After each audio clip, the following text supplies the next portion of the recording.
Castel. J'aime les filles de ces régimes. J'aime les filles qu'on voit dans elles.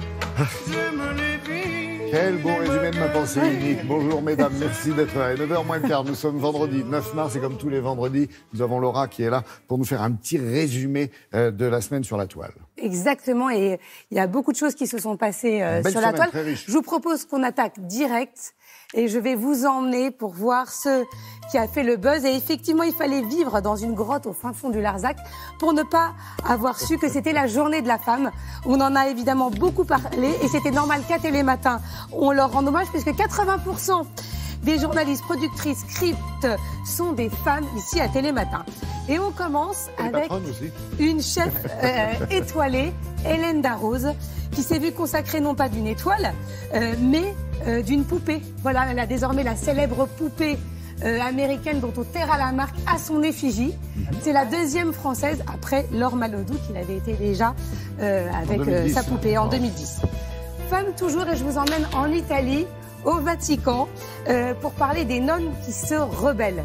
Et oui, elles en ont assez d'être exploitées, sous-payées et déconsidérées par leur hiérarchie, qui sont des hommes, évidemment, des évêques. De plus en plus de bonnes sœurs réclameraient un meilleur traitement, puisqu'elles disent qu'elles consacrent l'essentiel de leur temps à des tâches ingrates, repassage, ménage, lessive, cuisine, sans horaire précis ni rémunération fixe.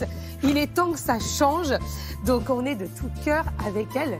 C'est vrai, elles ont raison, comme quoi toutes les femmes se bougent. Conditions salariales toujours. Et là, je vous parle d'une belle initiative. Le Pariteur, c'est une application qui calcule votre salaire en fonction de votre âge, de votre profession, de la région dans laquelle vous vivez et de votre sexe, puisque tout est là. Est-ce que si je suis un homme et que je suis médecin dans le Poitou, je vais gagner la même chose qu'une femme qui est médecin dans le Poitou? Et c'est né d'un partenariat entre France Télévisions, l'INSEE et Wedo Data. Donc voilà, c'est une initiative de la maison. C'est un outil interactif très utile, surtout pour les hommes et les DRH. Et on continue. Voilà, ça c'est dit.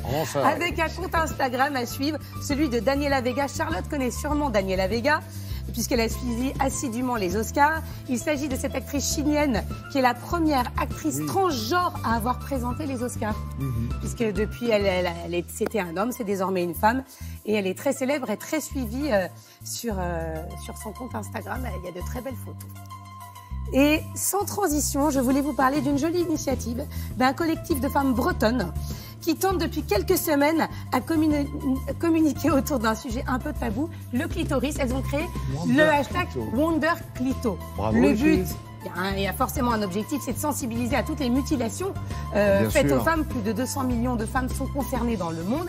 Et surtout de nous en apprendre sur l'anatomie du clitoris qui est méconnue. Donc n'hésitez pas à télécharger sur le site WonderClito le petit clitoris et faire des petits selfies avec. Oui, j'ai regardé votre petit clito en carton, là, il y a plein d'informations. Il y a plein d'informations derrière, assez intéressantes. Donc l'idée, c'est de poser avec le petit WonderClito comme ça. Très belle initiative et très belle revue du web. Merci beaucoup Laura.